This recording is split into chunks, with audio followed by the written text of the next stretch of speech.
원래 예레미야는 말을 잘 할 줄 모르는 사람이었던 것 같습니다. 하나님이 선지자로 그를 불렀을 때 저는 아이라 말을 잘 할 줄 모릅니다. 그렇게 대답을 하죠. 그래도 하나님께서 그 예레미야를 끝까지 설득시키시면서 그에게 제초해 주시기로 한 그 사역을 맡기시는 장면을 우리가 앞에서 예레미야를 읽으면서 우리가 보았습니다. 예레미야가 이제 인간적으로 볼 때 좀 안 돼 보이는 것은 이 선지자가 다른 선지자들하고는 좀 특별하게 좀 다른 부분이 그가 예언한 그 심판의 예언이 자기 눈앞에서 그대로 이루어지는 것을 본 분이셨어요. 차라리 다른 선지자들처럼 참된 예언을 하고 먼저 천국에 갔으면은 보지 않아도 될 그 비극이란 비극을 다 겪으면서 오래 살았던 것이 그에게는 복이 아니었던 것 같습니다. 오래 살아도 복이 아니죠. 너무 힘들어서 그는 이렇게 이야기합니다. 내 생일이 저주를 받았으면 어찌하여 내가 태에서 나와서 고생과 슬픔을 보며 나의 날을 부끄러움으로 보내는고라고 이렇게 이야기하죠. 이것은 그 지난한 고통 가운데 있었던 욥의 고백과 비슷하지 않습니까? 하나님께서 시키시는 대로 그대로 하나님의 말씀을 예언을 했는데 듣는 사람들이 다 그 말을 듣는 즉시 반역하고 뭐 들으면 또 좋지만 그렇게 냉랭하게 대하니까 사역을 하는 중간에 이런 고백을 또 합니다. 내가 다시는 여호와를 선포하지 아니하며 그의 이름으로 말하지 아니하리라. 작심을 하죠. 하나님 말씀 받아서 이야기했는데 이게 뭐 아무런 결과가 없을 뿐만 아니라 더 상황이 악화되니까 아마 이걸 1년도 아니고 2년도 아니고 40년을 그렇게 했다고 생각해 보십시오. 매일매일 그렇게 했다고 생각해 보십시오. 작심을 하는 것이죠. 다시는 이야기하지 않으리라. 그런데 자고 나서 아침에 일어나서 보면은 마음이 불붙는 것 같아가지고 골수에 사무치니 답답하여 견딜 수가 없습니다. 이 말씀을 하나님께서 주셨기 때문에 말하지 않고는 견딜 수가 없습니다. 하나님의 말씀이기 때문에 그렇습니다. 너무 힘들어서 놓아버릴까 하다가도 하나님의 마음이 자기 가운데 부어진 바 되니까 견딜 수가 없는 것이죠. 그것이 예레미야의 사역의 삶이었습니다. 여러분 호세아서에 나오는 고멜과 같이 아예 집을 떠나가지고 이 창기였죠. 호세아의 부인이 고멜이었는데 창기였습니다. 창녀였습니다.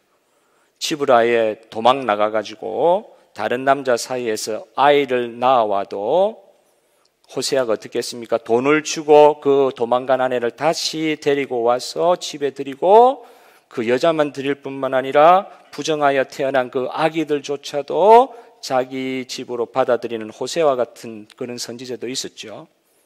이 호세아의 기구한 일생과 같이 그 사역과 같이 예레미야도 그렇게 쉽게 사역할 수가 없었던 상황이었습니다.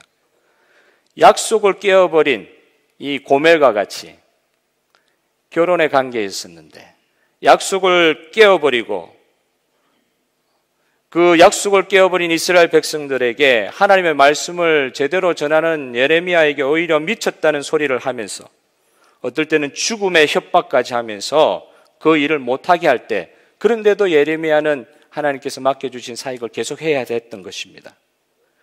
하나님이 이스라엘을 참아주시는 사랑을 선지자의 개인의 인간의 삶으로 보여주려고 하니까 얼마나 힘들었겠어요. 하나님의 사랑을 사람이 이렇게 담고 이야기하려고 하니까 얼마나 어렵겠습니까?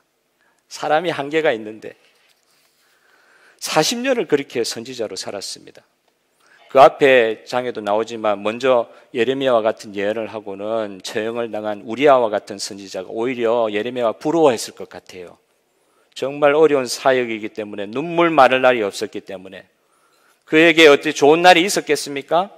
말씀을 통해 추측해 보건대 결혼도 못했던 것 같아요. 하나님께서 결혼도 하지 말라고 하신 것 같아요. 그런데 이 어렵게 사역하던 이 예레미야에게 한 계시가 하나님으로부터 주어지는 장면이 오늘 저와 여러분이 읽은 본문입니다. 이 계시는요, 기록하라는 단서가 붙여져 있어요. 말을 선포해라, 나의 말을 전하라, 이렇게 이야기를 주로 하는데 오늘 읽은 이 예언은 기록하라고 이렇게 단서를 붙이고 있어요. 아마 예루살렘 멸망 직전에 왕실 감옥에 있을 때 임한 하나님의 계시인 것 같습니다. 이게 봉인되듯이, 요한계시록이 봉인되어 일정 기간 이렇게 하나님의 말씀이 탁 닫혀 있듯이 이게 그냥 기록된 것으로 아마 끝난 말씀 아닌가. 이 말씀이 선포돼도 그 당시 있는 사람들이, 알아듣는 사람들이 없었을 것 같아요. 근데 오늘 우리 복음의 시대는 이 말씀을 들으면서 이게 어떤 말씀인지 그냥 짐작이 되는 것입니다. 많은 사람들이요, 오늘 읽은 이 예레미야 본문을 구약 성경에서 가장 중요한 본문이다, 그렇게 이야기합니다. 왜냐하면 구약에서 신약에 나타난 복음의 의미를 이와 같이 선명하게 드러내는 그런 본문이 없어요. 예언을 많이 나와 있지만은 복음의 그 내용을 직접적으로 이렇게 구약에서 선명하게 드러낸 부분이 이와 같은 본문이 없다는 것입니다. 너무 선명한 복음에 대한 설명이었기 때문에 예수님도 여기에 사용된 단어를 그대로 인용하고 계시거든요. 신약 시대 가면 그 단어가 무엇이냐? 따라하겠습니다. 새 언약. 새 언약이라는 단어를 지금 구약 시대에 쓰고 있는 거예요. 구약 시대 사람이 이 단어 알 수가 없습니다. 이해할 수도 없는 단어였습니다. 그런데 그 단어를 지금 예레미야를 통해 주시는 거예요. 성경적 진리에 가장 큰 영향을 끼친 이 계시의 말씀이 예루살렘 멸망의 순간에 주어진 것이 오늘 우리가 좀 봐야 될 부분입니다. 가장 어두울 때, 예레미야의 사역을 통해서 볼 수 있듯이 해도 안 될 그때에 하나님의 복음의 가장 선명한 빛이 비춘 줄로 믿습니다.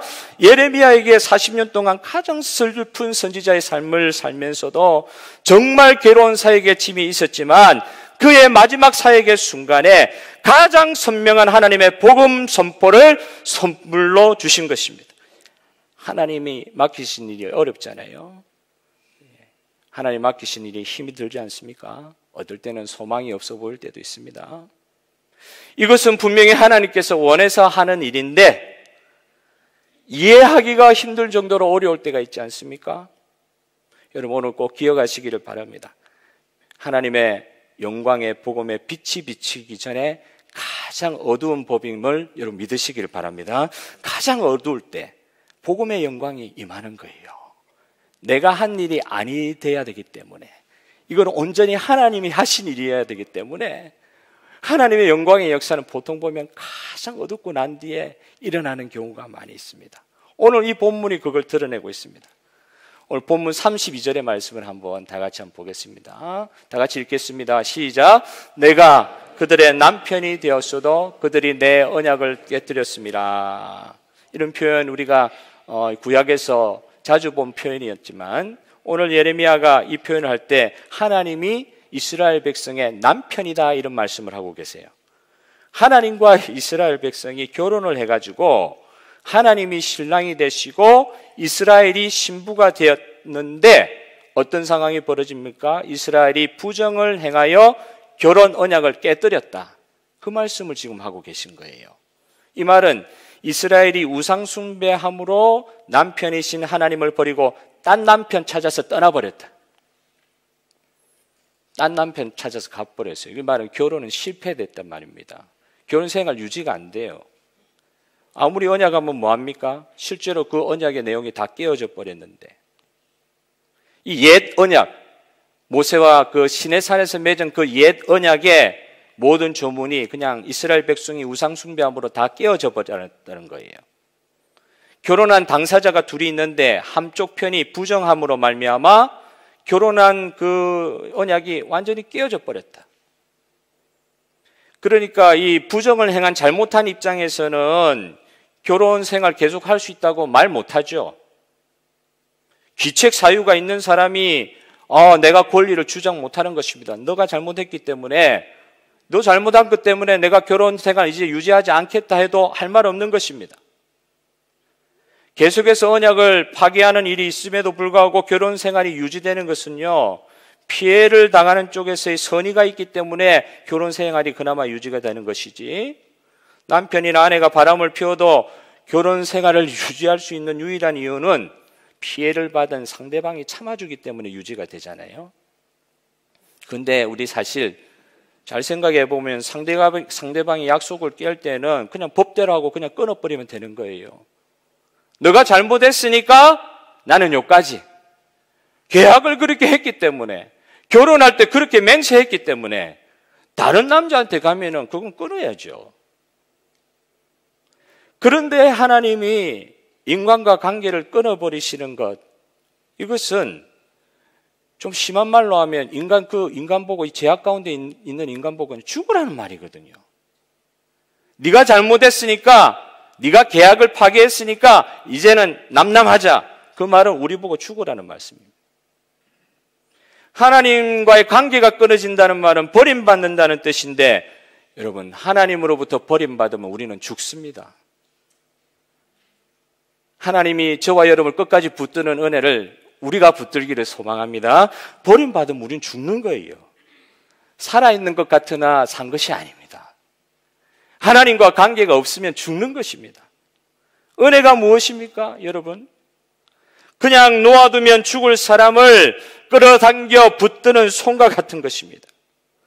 결혼할 때에 그렇게 신성하게 했던 언약의 서양을 무참하게 깨어버리고 사랑받을 가치도 없는 사랑에게, 그 무참하게 깨어버린 그 사람에게 다시 사랑을 부어주시는 것이 이게 은혜입니다. 완전히 정신을 잃어가지고요, 자신이 무슨 일을 하는지도 모르는 그 사람, 그 상대방, 계획을 깨버린 그 상대방을 붙들어주는 것이 그게 은혜입니다. 어느 정도까지 은혜를 이야기합니까? 조금 체감될 수 있는 표현을 드리자고 하면은, 결혼한 상대방이요, 나와가지고 다른 사람의 아이를 낳아서 와도 내 호적에 입적시키고 그를 아내로 다시 맞아들이는 것이 은혜라는 것입니다. 좀 실감 나십니까? 은혜가 어느 정도까지 이야기되는지 좀 실감 나십니까? 우리는 그냥 깨버려야 돼요. 안 해야 돼요. 호세아의 예를 들면서 주님께서 보여주신 은혜의 세계는, 부정하여 간절할지라도 그를 받아줄 뿐만 아니라 그가 낳은 부정한 아이들까지도 네 호적에 입적시키고 그를 다시 결혼관계로 불러라. 이게 호세아를 통해 보여주신 하나님의 은혜입니다. 저는 성인이 돼가지고 참 많이 못돼졌다는 생각을 많이 하게 되는 것이, 어릴 때는 아무것도 몰라서 그랬다지만은 제가 이제 어른 돼서 참 못돼진 게, 이해가 되지 않으면 막 화를 내는 버릇이 생겼어요. 저만 또 나쁘죠, 그죠? 이해가 되지 않으면 화가 나요. 저 사람이 왜 저러냐 말이에요. 도대체 이해가 되지 않는단 말이에요. 상식을 벗어나는 행동을 하네. 왜 저렇게 저거밖에 안 되냐고. 도대체 이해가 안 되면 어떡하지? 그럼 죽어야지. 우아하게 이야기를 하고 속으로 이야기를 해도 아주 못된 저주가 화낼 때마다 이렇게 내 마음 가운데 저 마음 가운데 이렇게 숨어 있는 걸 봅니다. 이해가 되지 않으니까 그냥 폭발해 버리는 거예요. 옛날 중국 무술 영화를 한번 본 적이 있는데 진짜 기억에 남는 장면이, 그 제자 중에 한 사람을 골라가지고, 이 평범한 별로 능력이 없었던가 봐요. 이 사람을 무술의 고수로 좀 만들어야 되겠다고 사부가 일을 꾸며요. 어느 날 그 제자의 가족들이 다 죽어버린 것처럼 일을 꾸밉니다. 그리고는 그 제자를 내동댕이 치고 사부가 다 죽인 것처럼 그렇게 일을 꾸며요. 실제로는 죽인 것이 아닌데. 그러니까 이 제자가, 이 평범한 능력을 가진 제자가요, 산에 심신산골에 들어가가지고 그때부터 원수 갖기 위해 가지고 무술을 연마하는 거예요. 그래가지고는 그래가 몇십 년을 무술을 연마해가지고, 도저히 스승은 대단한 사람이니까 보통 연습해가지고 안 되니까 죽을 정도로 연습해가지고 이제 득도를 한 거예요. 그래서는 원수 갖기 위해서 그 전에 있던 그 스승에게 찾아가서 스승과 결투를 합니다. 그런데 놀라운 일이 일어나죠. 그 스승을 이 제자가 이겨요. 그리고 그 스승을 죽여요. 이제 칼싸움하다가 그러니까 막 죽여버리죠. 스승은 한마디도 못하고 비명 행사했습니다. 그래가지고 스승의 집에 이제 들어가려고 도장이 딱 들어가서 문을 여는데요, 죽은 줄 알았던 자기의 아내와 자녀들이 그것에 있는 거예요. 알고 보니까 스승이 자기 제자를 훈련시킬 수 있는 방법을 그렇게 만드는 거예요. 그래서 자기를 이길 수 있는 사람으로 키워가지고 자기의 이 무술이 쭉 이어질 수 있도록 그렇게 만들었다는 이야기죠. 그걸 깨닫고 그 사람이 눈물을 흘리고 이렇게 감동을 받고 그랬겠죠. 그 이후로 이제 행복하고 잘 먹고 잘 살았다는 그런 이야기였습니다. 그러니까 굉장히 제가 감동이 많이 됐어요. 너무너무 감동돼. 어떻게 이럴 수가 있냐, 그죠? 근데 감동은 됐지만 이해는 되지 않는 거예요. 스승이 자기 제자를 이제 무술의 고수로 만들려고 저렇게까지 하는 거 참 감동이 되는데 저렇게까지 할 필요가 있나 말이에요. 자기의 무술이 대를 이어갈 수만 있다고 하면 자기의 생명까지도 바칠 각오가 되어 있어가지고 자기 제자를 그렇게 연말을 시킨 이 스승의 마음이 이해가 될 듯 안 될 듯. 감동은 되는데 이해가 안 되는 거죠. 저게 진짜 목숨을 바칠 만한 일인가? 진짜 목숨 바칠 만한 일인가?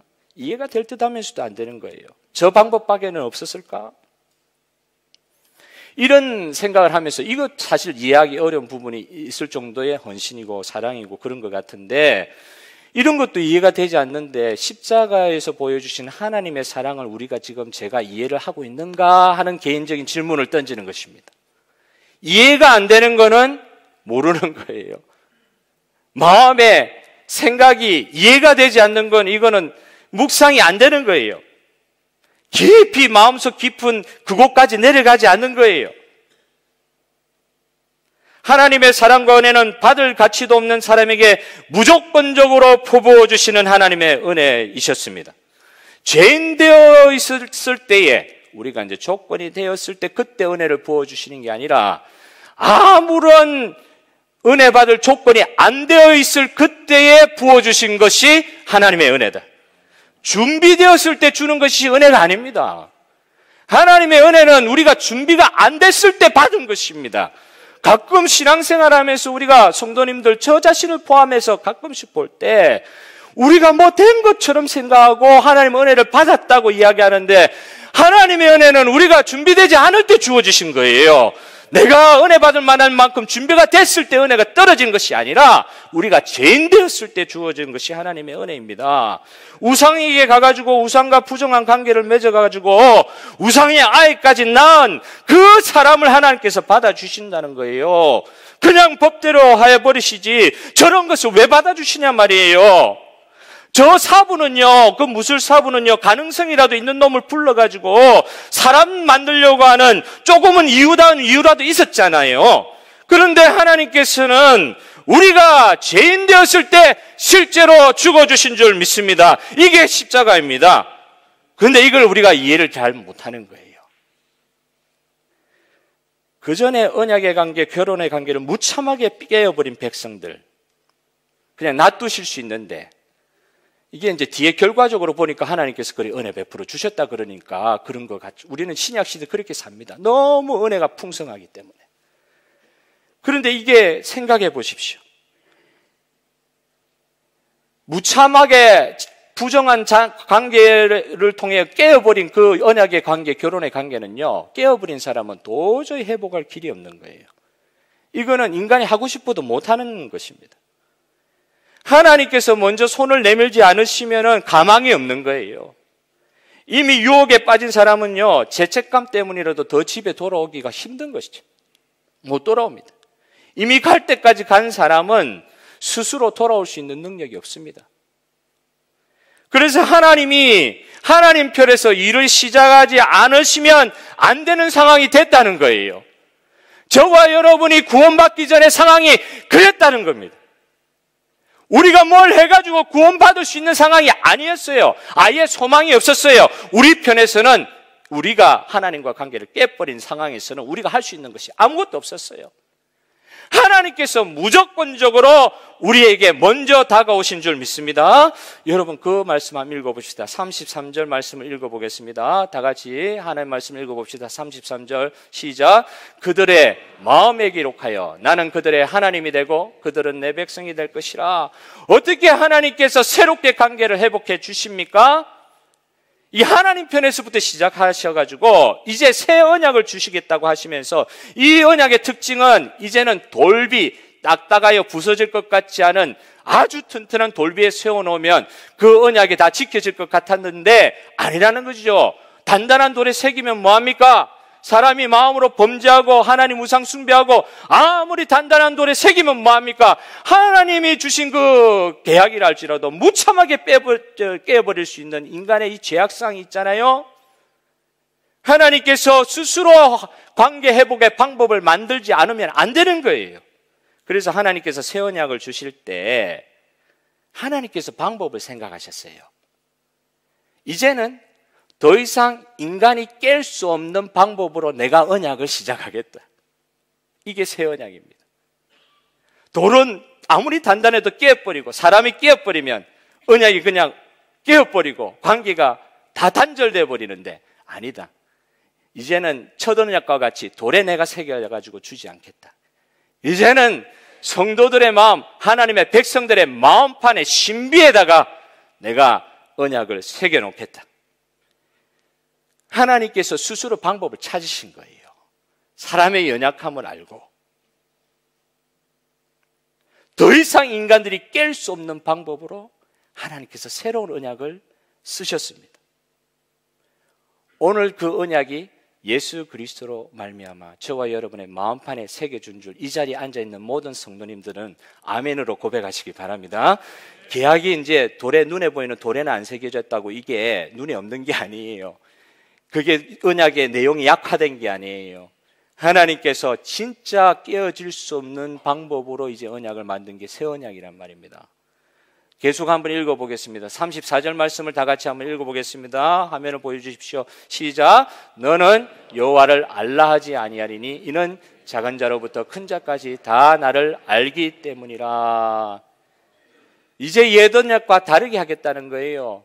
옛 언약을 하나부터 처음까지 암송하게 하고 외우게 하고 가르치지 않아도 여기 성령이 직접적으로 언급되어 있지는 않습니다만 하나님의 영 성령이 사람들의 마음에 새겨진 하나님과의 언약의 말씀을 생각나게 하여 주심으로 말미암아 작은 자로부터 큰 자까지 모든 자들이 다 하나님을 그냥 본능적으로 알게 하겠다. 열심히 노력하고 행위로 열심히 하나님 앞에 나아가고 이렇게 해가지고 알게 되는 것이 아니라 자동적으로 하나님의 백성이면 당연히 하나님을 알 수 있도록 성령께서 그 마음 가운데 역사하는, 그래서 하나님을 아는 지식이 그 마음에 가득하도록 만드시겠다. 이게 하나님의 새 언약의 특징이라는 것입니다. 이 새 언약의 특징으로 말미암아 이거는요 그냥 조문에 쓰고 강제적인 이 법률 조문과 같이 된 것이 아니기 때문에 이 언약의 결과는요 어떤 것입니까? 하나님과의 완전한 회복, 이 관계의 회복이 일어날 때에 죄에 대한 완전한 용서가 선포될 때에 확실한 결과, 그것이 이 마음의 감사와 감동으로 동시에 일어나게 하신다는 거예요. 이제는 두려워가지고 하나님을 섬기는 것이 아니라 자발적인 감사와 사랑의 마음으로 하나님을 섬기게 하여 주신다고 하셨어요. 새 언약의 세계에 들어가는 모든 성도들이요 자발적인 하나님의 그 은혜에 대한 감사와 사랑의 마음으로 주님 앞에 나아가게 되는 활짝 그 은혜의 세계의 길이 열리게 된 줄로 믿으시기를 바랍니다. 이 그리스도께서 이루신 이 언약, 이 새 언약이 신약 시대에 그대로 이렇게 성취가 되죠. 예수님이 오시면서 이 구약의 예레미야의 말씀이 그대로 성취가 됩니다. 단적으로 말씀을 드리면 이 새 언약은 뭐 때문에 가능하게 됐느냐? 히브리서에서 그렇게 나오고 있는데요. 그리스도의 피 때문에 이게 가능해졌다. 하나님과 하나님의 백성 간의 새 언약 결혼식을 상징하는 장면이 어디에 나오느냐? 예수님이 십자가에 못 박히기 하루 전날 베푸신 유월절 만찬자리, 최후의 만찬자리에서 그 장면이 나타나고 있어요. 예수님께서 십자가에 지시기 전날 밤 제자들과 이 최후의 만찬을 하지 않습니까? 그리고 최후의 만찬을 하고 나서 밤을 새워 기도하고 가신 곳이 어디냐면, 기도하러 가신 곳이 겟세마네라는 감람산이었는데, 이곳이 뭐 하는 곳이었느냐?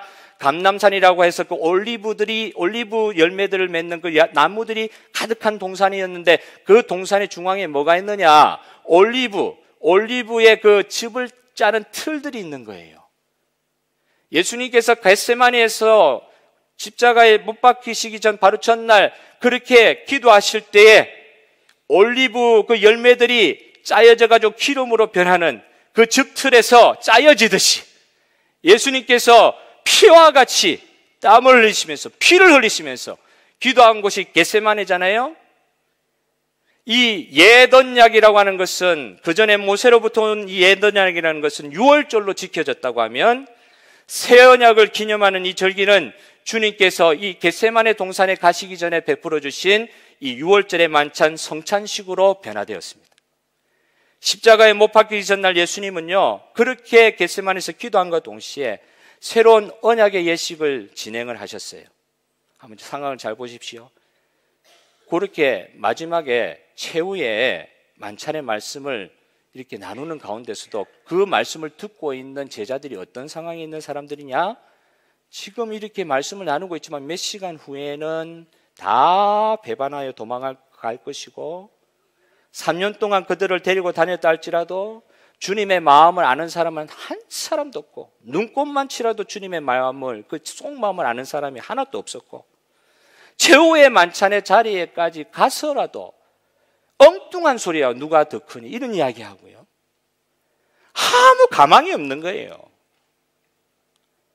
그 자리에서 주님께서 최후의 만찬의 이 유월절의 예식을 성찬식으로 바꾸시는 새로운 결혼식을 진행하고 계시단 말이죠. 새 언약의 예식을 진행하고 있어요. 소망 없는 자들에게. 고린도전서 11장 25절을 다 같이 한번 읽어보겠습니다. 시작. 식후에 또한 그와 같이 잔을 가지시고 이르시되, 이 잔은 내 피로 세운 새 언약이니 이것을 행하여 마실 때마다 나를 기념하라 하셨으니, 내가 너희를 위해서 피를 흘릴 것이다. 이 피가 너희를 위한 새로운 언약의 잔이 되리라. 흠이 있는 옛 언약으로는 너희들을 고칠 수가 없으니, 너희들을 구원할 수가 없으니, 내가 피를 흘리고 내가 죽음으로 새로운 언약을 맺고자 한다. 너희를 다시 결혼식으로 초대하고자 한다. 오늘 이 밤에 드리는 이 예식은 새 언약의 결혼식이니라. 내가 다시 오는 날까지 이 언약을 기억하고 기념하고 행하라. 이것이 주님이 새 언약 예식에서 남기신 마지막 말씀이셨습니다. 그와 동일한 말씀을 히브리서 10장 16절의 말씀을 한번 다 같이 한번 읽어보겠습니다. 히브리서 10장 16절 말씀 이하는요, 예레미야 31장 31절 34절 말씀을 그대로 글자 하나도 안 틀리고 그대로 인용을 하고 있어요. 다 같이 한번 읽어보겠습니다. 시작. 주께서 이르시되 그날 후로는 그들과 맺을 언약이 이것이라 하시고 그 법을 그들의 마음에 두고 그들의 생각에 기록하리라. 그들의 죄와 그들의 불법을 내가 다시 기억하지 아니리라. 그날 후에는 무엇을 의미합니까? 그날 후에, 이것은 예수님의 십자가 사건을 말하는 것 아닙니까? 새 언약은 예수님이 중보자로서 유월절 어린 양이 스스로 되심으로써 이루어진 희생의 언약이셨습니다. 예수님의 피가 보증이 되지 않으면 이 언약의 예식은 이루어질 수 없었습니다. 하나님은 인간들이 자신의 문제를 스스로 해결할 수 없음을 아시기에 하나님 당신께서 스스로 짐을 지시는 장면입니다. 십자가가 새 언약의 시작인 줄 믿으시길 바랍니다. 사람들에게 이제는 더 이상 주님이 요구하지 아니하세요. 언약의 조문에 쓰여 있는 거 그거 너희들 다 깼지 않느냐? 그 언약의 내용을 내가 아무리 단단하게 너희들에게 가르쳐도 깨버릴 수밖에 없는 너희지 않았더냐? 이젠 내가 내 피로 새로운 언약을 시작하겠다는 것입니다. 이 언약은 변개될 수도 없고 절대로 깨어질 수 없는 이유가 하나님이신 예수님께서 직접 생명을 내시면서 당신의 피를 흘려가지고 그 언약의 덮으심으로 말미암아 이루어진 언약이기 때문에 깨어질 수 없는 줄 믿으시기를 바랍니다. 사람의 한계가 더 이상 깰 수 없는 거예요. 하나님이 방법을 만드셔서 하나님이 완전하게 하신 새로운 언약이셨습니다. 새 언약의 중보자 예수님을 믿음으로 새로운 세계가 열려서 저와 오늘 여러분이 이 시간 하나님을 예수 그리스도의 이름으로 예배하는 줄 믿습니다. 할렐루야. 제자들 그걸 깨닫지 못했죠. 지나고 나서 한참 지나고 나서 깨닫게 된 것입니다. 마음의 변화를 받고 나서 깨닫게 된 것이에요. 성령으로 말미암아 새 언약이 그 마음판에 새겨지면서 이제는 노력으로 억지로 주님을 섬겨가지고 되는 것이 아니구나. 내가 3년 동안 주님을 아무리 따라다녀도 하나님 앞에서 내 노력으로 주님 앞에서 참된 구원의 기쁨을 누릴 수 있는 것이 아니구나. 결국은 내 노력으로 실패해 가더라. 깨어올 수밖에 없더라. 그러나 하나님이 시작하신 구원은 깨어질 수 없는 것이구나. 성령으로 인침받고 나니까 하나님의 마음을 조금이라도 알게 될 것 같은 거예요. 주님의 마음을 알 것 같은 거예요. 이제는 3년 동안 따라다녀도 그렇게 몰랐는데 치유 불가능한 사람들이 변화된 것입니다. 새 언약이 이 사람들을 치유한 거예요. 저와 여러분을 치유하신 거예요. 하나님의 아픔이, 하나님이 예수 그리스도 통해서 피를 흘리심이, 사람들의 상처, 어떤 깊은 어려움, 아픔도 치유함을 우리는 간증으로 할 수 있을 정도로 다 누리고 있는 것 아닙니까? 삶의 변화를 겪게 됩니다. 어떤 변화를 말합니까? 예수 죽인 것을 항상 자신들의 몸에 짊어지는 사람들이 제자들이 되었어요. 그 전에 다 도망갔잖아요. 단적인 예로요, 사도 요한은 일이 있어가지고 하나님께서 계시록 쓰게 하시려고 사도 요한을 끝까지 살려주셨어요. 아마 자연수를 한 것 같아요. 그러나 사도 요한 말고는 다 순교했습니다. 다 도망가던 사람들이 다 순교했어요. 하나님 마음을 아는 자가 되니까 이 새 언약의 변화를 받고 보니까 이렇게 변화가 일어나더라는 것입니다. 새 언약은 우리로 하여금 변화시키시는 역사인 줄 꼭 믿으시길 바라요.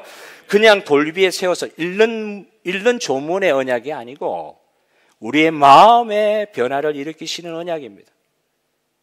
다 어렵게만 보이던 삶의 현장이 고생이고 고통이고 힘들게만 느껴진 현장이 이 새 언약의 세계에 접해지고 나서부터는 생명의 현장으로 바뀌는 거예요. 설교 초대에 말씀드린 이 예레미야의 예 있지 않습니까? 거절하는 이스라엘 사람들을 끝까지 사랑하려고 하니까 인간이기에 이게 숙명적으로 사실은 패배할 수밖에 없는 삶이죠. 어떻게 그걸 감당을 해요? 그러면서도 예레미야는요, 자신의 아픔으로 하나님을 섬기는 것을 그 인생 끝까지 잘 보여주고 있습니다. 예레미야는요, 어려워도 어떻게 이 선지자의 소명을 감당할 수 있었는지를 우리에게 보여주고 있습니다. 구약을 살았던 사람이지만요, 예레미야는 이 새 언약의 계시를 통해서 십자가의 그 은혜를 어렴풋이 바라본 것 같아요. 그래서 그 십자가를 통하여 하나님의 본심, 하나님의 마음을 알게 됐던 것 같아요. 사랑하는 성도 여러분, 우리가 너무 많이 듣다 보니까 또 신앙생활을 오래 하면 오래 할수록 어떤 현상이 생깁니까? 예수님의 십자가의 죽음이 마음에 와닿지가 않는 거예요. 이제 우리 교회는 또 십자가도 앞에 없고 그러니까 어떤 데 가면 뭐 예수님이 빨가벗고 이렇게 동상으로 이렇게 예수님이 십자가에 처절하게 못 박혀 계신 모습 이렇게 앞에 붙여놓기도 하는 교회들이 있던데, 이 십자가의 죽음이 와닿지가 않는 거예요. 제가 이번 한 주간 좀 고민을 했습니다. 제가 이 모태 신앙이다 보니까 왜 나는 이게 십자가의 죽음이 이렇게 와닿지가 않을까, 어떨 때는. 제 혼자 이렇게 묵상하면서 오늘 말씀 보면서 내린 제 혼자만의 결론이긴 하는데 여러분의 결론이 될지는 모르겠어요. 가만 생각하니까 예수님의 십자가가 와닿지 않는 이유는 이 십자가는 나 때문에 일어난 일이라는 사실을 간과하고 살고 있어서 그런 것 같더라고요. 예수님이 왜 십자가 지셨느냐? 내 때문에. 옆에 계시는 저거 죄 많아 보이는 저분 때문에 예수님이 십자가를 지신 게 아니고 예수님은 나 때문에 십자가 지신 거였더라고요. 누구 때문에 예수님이 죽은 것이 아니라요, 나 때문에 예수님이 죽은 것이 돼야 되더라고요. 나 때문이라는 말은 나를 위해서 예수님이 죽으실 수밖에 없는 내 죄가 보인다는 말입니다. 내가 내 죄를 보기 시작하는 거예요. 나 아닌 다른 누구 죄 때문에 예수님이 죽으셨다고 남의 이야기들처럼 맨날 이야기하고 생각하니까 이게 다가오지 않더라고요. 어떤 면에서 사도 바울은 행운아였는지도 모릅니다. 왜냐하면요, 사도 바울은 진짜 예수님을 죽인 자였거든요. 예수님의 교회를 핍박하고 사람들을 잡아 죽이던 자였거든요. 그가 예수님을 만나고 변화되었습니다.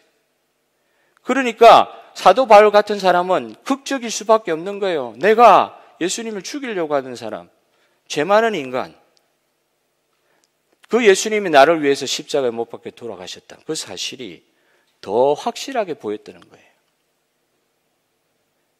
여러분, 한 말씀만 읽고 오늘 말씀을 마무리하고자 합니다. 고린도후서 4장 10절 11절 말씀을 다 같이 큰 소리로 한번 읽어보도록 하겠습니다. 시작. 우리가 항상 예수의 죽음을 몸에 짊어지면 예수의 생명이 또한 우리 몸에 나타나게 하려 함이라. 우리 살아있는 자가 항상 예수를 위하여 죽음에 넘겨지면 예수의 생명이 또한 우리 죽을 육체에 나타나게 하려 함이라. 사도 바울의 신앙의 고백입니다. 그의 눈에 내 죄 때문에 예수님이 죽으신 것이 환히 보이신 거예요. 오늘 그 은혜가 저와 여러분에게도 있기를 소원합니다. 십자가 앞에서 내 죄가 보이는 것이 이게 은혜예요. 내 죄가 안 보이고요, 예수님이 뭐 인류를 위해서 죽으셨다 이러면은요, 이게 남의 이야기가 돼버려요. 여러분, 예수님이 저와 여러분의, 아니 다른 분의 죄가 아니라 내 죄 때문에 돌아가신 거더라고요. 그러니까 내 아내 죄 때문에 돌아가신 게 아니고, 저 말 안 듣는 제 아이 때문에 돌아가신 게 아니고, 죄 때문에 돌아가신 거죠. 내 죄가, 내가 계약을 깨버려가지고 하나님 앞에 나아갈 수 없어서 아무 가능성 없게, 가망성 없게 그냥 널브러져 있는 나에게 하나님께서 무조건적으로 오신 게 십자가의 은혜시더라고요. 내 죄 때문에 내가 죽어야 하는데 예수님이 대신 죽으신 것이 우리 눈에 보여야 합니다. 아니요, 사도 바울처럼 자기가 예수님을 죽였다는 처절한 진실을 마주하게 되는 그 사람에게 급격한 변화가 오는 것이죠. 사도 바울이 왜 그렇게 열심히 주를 위해 살았느냐? 내가 주를 죽였다 이래 된 거예요. 근데 나는 지금 살아있다. 구원의 백성이 되었다. 가망성 없는 나에게 이렇게 은혜를 부어주셨다. 그러다 보니까 부족하지만 예수님의 죽음을 자신의 몸에 짊어지고 이제부터 살겠다. 예수님의 죽음이 자기를 위한 죽음인 걸 정말 진실하게 깨닫게 되니까 어떤 변화가 생깁니까? 남의 삶이 아니에요. 내 삶이 예수님의 죽음의 그 십자가를 짊어지면서 살겠다. 새 언약을 하나님께서 우리에게 주셨을 때, 새 언약은 율법의 조문이 아닙니다. 글로 그냥 읽고 끝나는 게 아닙니다. 지식으로 생각하고 끝나는 그 은혜가 아니었습니다. 이 새 언약은 하나님께서 우리를 통해서 더 이상 깨어버릴 수 없는 완전 무결한 십자가의 은혜로 주어진 것이고, 그 십자가의 은혜로 말미암아 주어진 이 완전한 언약을 통하여 어떤 일이 생기느냐? 사도 바울처럼 변화되는 것입니다. 예수의 죽음을 내 몸에 짊어지는 데까지 변화가 일어나는 거예요. 그 변화를 새 언약을 통해서 우리 모두에게 허락하여 주시기를 소원합니다. 그 언약의 은혜를 깨달으면 깨달을수록 예수 죽인 것, 예수의 죽음을 내 몸에 짊어지리라, 이 신앙의 고백이 우리의 삶 가운데 펼쳐지기를 소망합니다. 성령의 은혜로 그 일은 불가능한 일이 아닙니다. 자연스럽게 되어지는 새 언약의 은혜의 시대의 도래가 우리 교회 가운데 있는 줄 여러분 믿으시기를 바라고, 오늘 이후의 삶 가운데 그 은혜를 마음껏 누리는 저와 여러분 되기를 소망합니다. 찬송가 우리 455장 찬송하면서 우리 주님의 마음을 알기를 원합니다. 우리 주님의 마음을 알기를 원합니다 하는 마음으로 다 같이 찬송 부르시고 기도하도록 하겠습니다. 455장 주님의 마음을 본받는 자.